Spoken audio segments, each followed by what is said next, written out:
Hello and welcome to Face to Face. I'm Adam Jasser, and today I'm a substitute host for Anna Kalczyńska, who runs this show.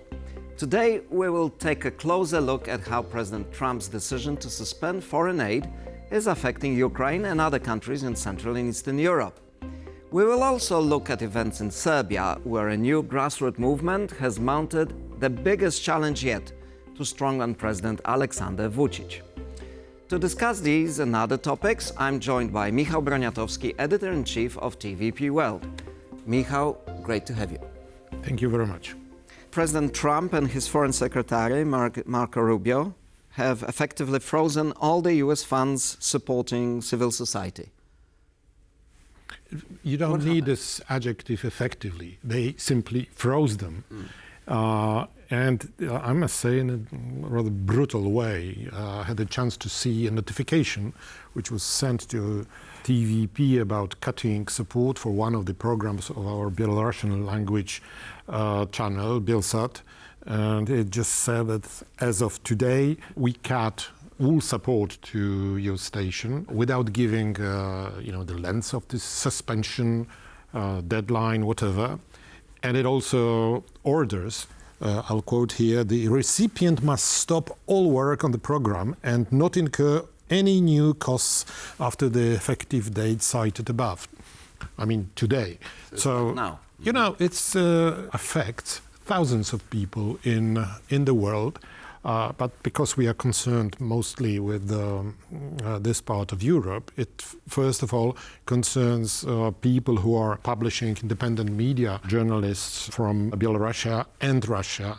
Also such organizations like, for example, a group which is financed by the US to guard camps in which ISIS militants are being held. And from day to night, they lost their pay and they are already leaving their position. Can you imagine? You have in Syria, you just get a few thousand strong army of ISIS militants just released only because their guards are not being paid. Of course, America can do with its money whatever it wants, but the way it was performed is really not nice. There was no warning for this. Well, there was plenty of warning from Trump during his campaign. During campaign, but the order should say, well, within 2 weeks or something like that. There should be a notice period. A notice period, let people find a new job. Or a new solution, or a new source of funding. For TVP, this is no problem because this is just a minuscule part of funding which is required by the public television. But if you are almost completely dependent on American support of democracy. But in a sense, Trump was saying consistently that he's not interested in promoting democracy. He didn't say it exactly in those words, but he said, America first, our interests, others are taking advantage of us, we spend too much money for no return, He's been saying this again and again and again. So in a sense, people shouldn't really be surprised. It's better if we trust him instead of just saying, okay, he's just talking. Well, he delivers. He delivers on his promises, and he did it already in his first term as the president. I think its pattern is thoughtless, unprepared decisions, like, for example, a ban on visas for Muslim travelers 8 years ago, which was then largely revoked. This ban on foreign support and loans was followed very quickly by a ban on federal support inside America, the United States, worth about $1 trillion from day to night. A federal judge just issued an order to suspend this presidential order, and immediately Trump and his administration backtracked on it. But, it shows that the people who are introducing his policies are completely unprofessional. This is something... or they just follow his orders. Yes, but, when... In his first administration, there was a lot of talk that there were these so-called grown-ups in the room who could stop some of the things from happening, and he made sure, it seems, this time that he has people who just follow his... Their only virtue is them being loyal to Trump.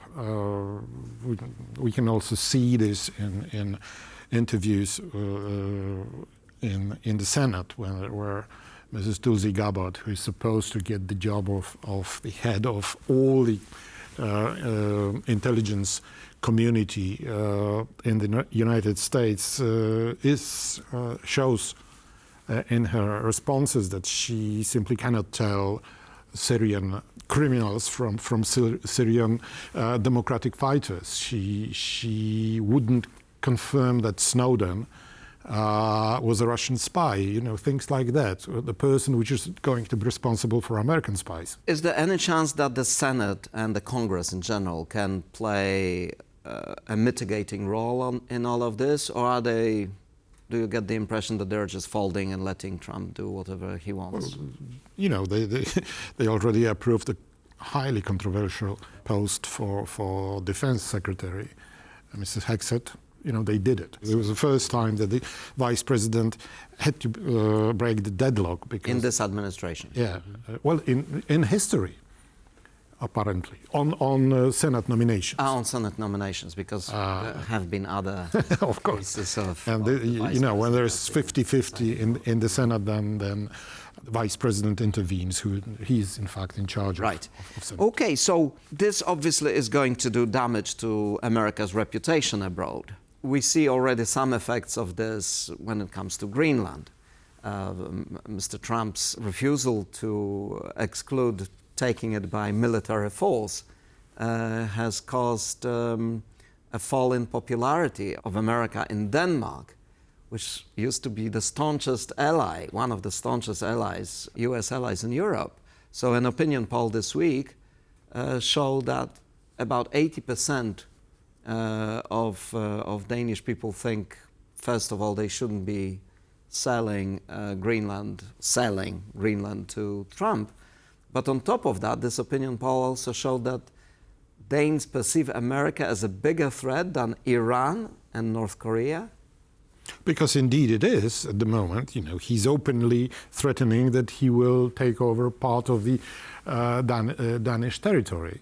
He's not rescinding on his words. Even his Secretary of State, Mr. Rubio, is saying that it is an option, they are working on it, and Rubio refused to deny that a military force can be used. It's completely irresponsible because, it even caused some... Denmark is one of the founder station of NATO, in very strategic position, by the way, in the NATO entrance to the Baltic Sea. Right. Okay, let us now turn to Serbia.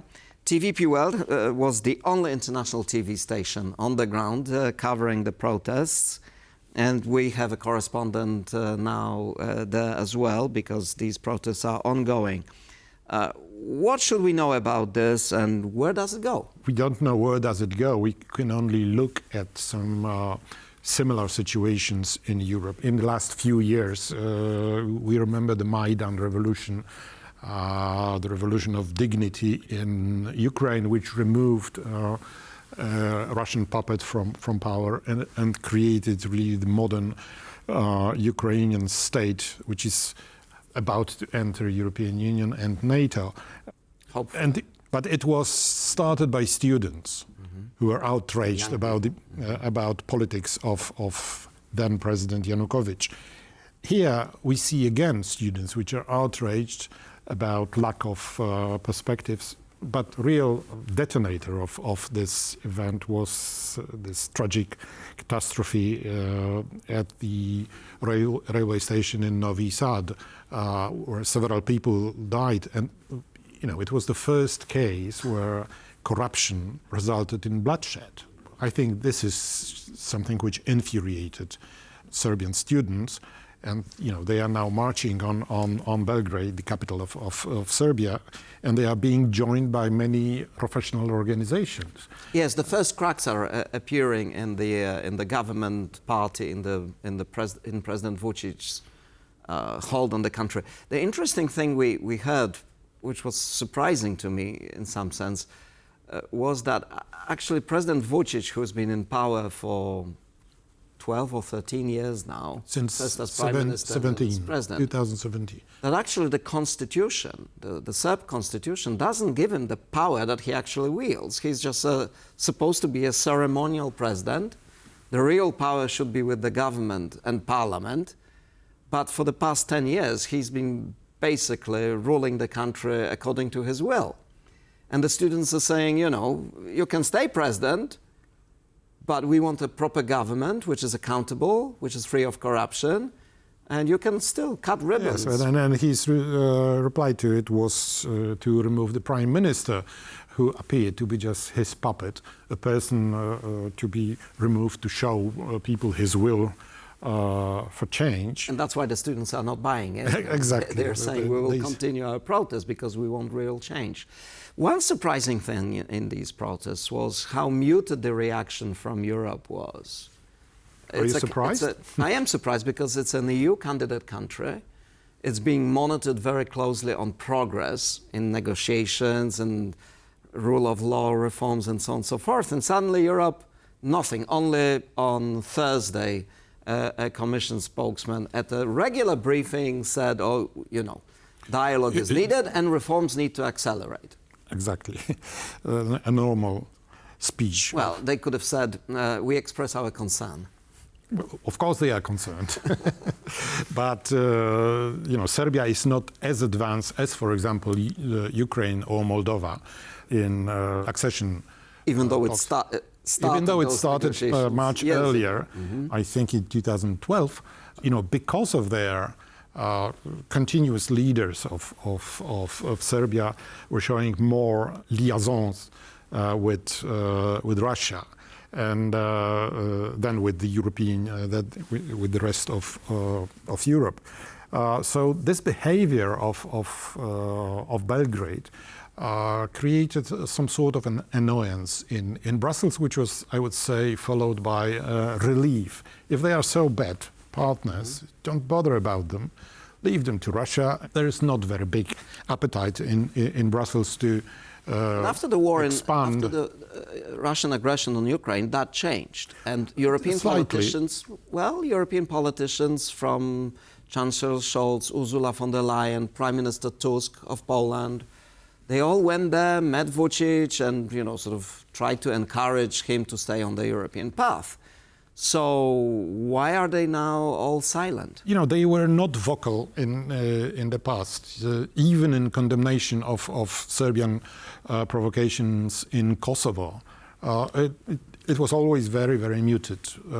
Probably because they are so far away from EU accession that we don't need to be bothered too much. Because, for example, when you have a problem states, states which have the real problems with rule of law and behavior inside Europe, like Hungary or Slovakia, these countries, or Croatia at some point, these countries are member states. That's why this is a problem. Serbia is not, and however, you know, Mr. Vučić, he is a very smooth operator. He's playing his friendship or non-friendship to Russia in leveraging it. China in his in his negotiations with the EU. That's why he was probably visited so many times. He turned himself into an indispensable leader, right? He would like to, you know, but we have to remember that this state has.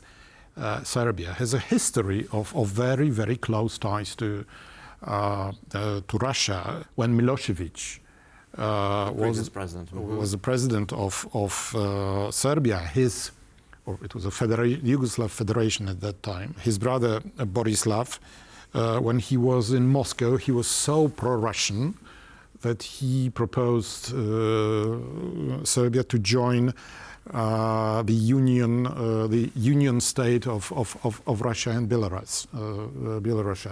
They have this common alphabet. They have common religion, the Orthodox religion. Serbia was a traditional client of Russia. But the students definitely, you know, they represent the values that Europe represents much more than the values that, let's say, Putin represents. You know, they want accountability, they want democracy. And this protest movement is becoming political. It's not yet, it hasn't got proper political representation yet. But some of the demands are beginning to be political. Well, such so protests maybe at the end of this, there is another regime change driven by grassroots, and Serbia will move towards Europe. Well, let's hope it will. You know, who rules in Belgrade is secondary to the problem on Serbian border with Kosovo. Or that problem is not addressed yet. It's not even touched, it's not even mentioned, but it is still boiling. Yes, we have to move to another topic. And I'd like to ask you, because Mr. Vučić is not the only leader in trouble among the sort of Russia-friendly leaders in Europe. There is Prime Minister Fico of Slovakia, who after weeks of very strange actions, diplomatic and otherwise, about deliveries of gas from Russia through Ukraine to his country. Yesterday, his plane was turned back when he was supposed to have talks with Ursula von der Leyen about gas deliveries. And, you know, if I were a conspiracy theorist, I would say it was done on purpose. But he's obviously out of luck, isn't he? Poor guy. I think his main lack of luck is at home, not at the airport of Brussels, because he's apparently losing parliamentary majority because of the situation in the streets. We could see demonstrations in Bratislava. But what is driving these protests? Why is he losing support? You know, Slovak society is not as pro-Russian as he is. Probably he's not even, you know, by his soul, by heart, pro-Russian. He just chose being pro-Putin because he thought he would gain economically from that, and also gain politically. You know, he looked enviously, probably, at Orban, who is, you know, very small, leading a very small country, but he's waging enormous influence in Europe. And it probably came as a shock to him as well that President Trump said, you know, he's going to impose sanctions on Russia. Yeah. While Slovakia was arguing that, you know, we should lift those sanctions. Well, this was disappointment everywhere for him. This was disappointment for Mr. Fico. This was a disappointment for Orban, who in the end had to agree for renewal of sanctions against Russia. Funny enough, these two guys and other Putin lovers in Europe are at the same time also looking with hope into eyes of Mr. Trump. But forget about the fact that he is an isolationist at heart. Michał, thank you very much. I think we have to finish here. Thank you very much for watching. This was Face to Face, and see you next week.